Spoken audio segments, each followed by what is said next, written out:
Hey, what's up YouTube? This is Dan the Fix-It Man. Got another quick video here for you. I'm going to show you how to replace your starter in a 2015 GMC Yukon. Now the first thing we need to do is disconnect the battery. I'm just going to take off the negative cable here.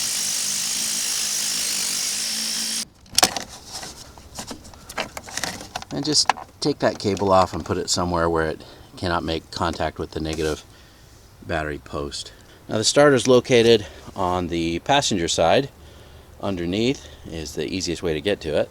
Alright, so here's our starter down here. This is on the passenger side, right here by the oil pan and the frame rail here. And it's just got these two 15mm bolts that hold it in place, but it also looks like this 10mm right here is going through the heat shield and attaching to the starter. So we'll probably pull this 10mm out along with these two 15mm. And then this is this little thing right here. This is just a little heat shield. Just pull that, slide that back so we can get to our connections as well. I just pull that back along the line, and then up here you just see we've got our electrical connection, and then our main terminal as well up there. It's a little bit harder to see, but I'm gonna see if I can't show you here in a minute. Alright, so I'm just gonna loosen this 10mm bolt here on the side of this heat shield first. It's a good idea to let this cool down before you start working on this. And there's that. So we just need to loosen and remove these two 13mm bolts here.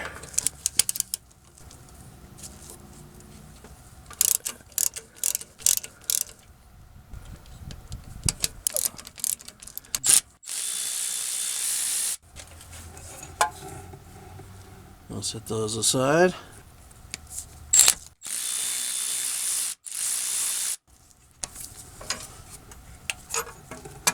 Same with that one. Now we should be able to drop the starter down. Just kind of pull it out, wiggle it loose, and just kind of wiggle it down out of the way. Well, I thought maybe I could get to those electrical connections a little bit easier with it down, but it looks like I don't have there's not a lot of room there.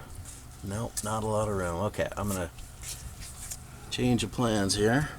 Alright, you see I've got my socket right there on the main cable. I just wanted to show you here with a better camera angle. Probably would be easier just to do this or undo this without dropping that starter down. I thought maybe the cables would be a little bit longer. And right there, I'm just using a long handle ratchet just to get on that cable. Loosen and remove this. It's also a 13mm. Okay, so you see I've got the nut off of the cable over here in the back. So that's ready to come off. But then we've got our electrical connector right here. All right, here's our connector, which you kind of just gotta pry this red thing out just a little bit. You can see that's what clips it in place. Now our starter is for the most part free. Just kind of rotate it. Looks like we could just kind of spin it around this sway bar here, and it comes out.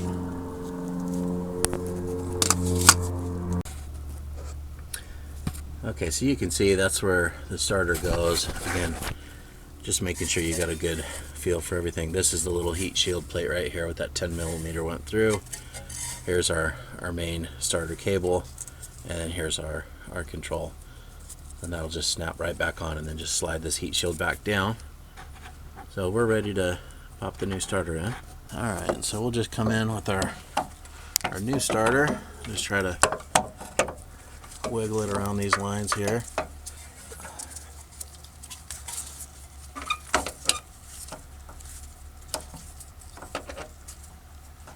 Yeah, I kind of went the wrong way there. There we go.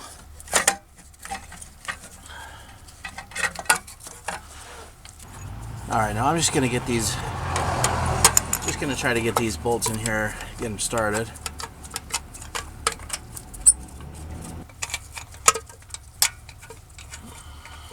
And then just reposition the cable on top of that post, like so. Okay, and then we'll just put that little washer on that post, like so.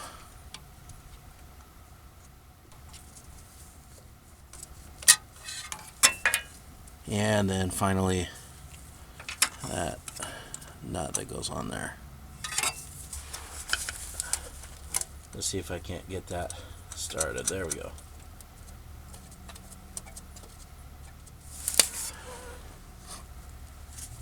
And then this electrical connector, it's got a little washer in there that's starting to fall out. So I'm going to see if I can't push that back in. Okay, that's better. Okay, this little red washer, this little red rubber ring or washer inside this connector fell out. So just make sure if it does, push it back in before you reconnect it. And we are ready to reconnect right here. So just bring that up to the connector and push it in until it clicks.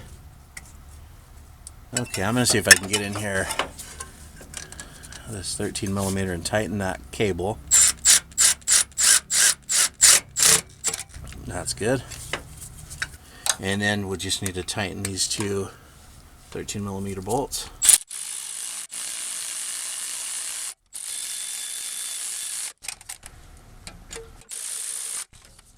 You see this little heat shield thing right here? Just kind of work that back around the cable and spin it around until it covers that electrical connector. Put the heat shield bolt back in right here.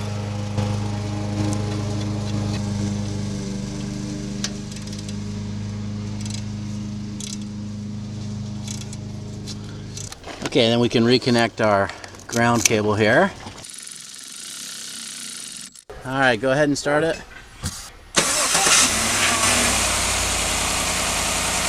And you're done. Hope you liked the video. Please give it a thumbs up and subscribe if you don't mind. That does help me out. I'll put a link in the description to the part used in the video. Thanks so much for watching, and good luck.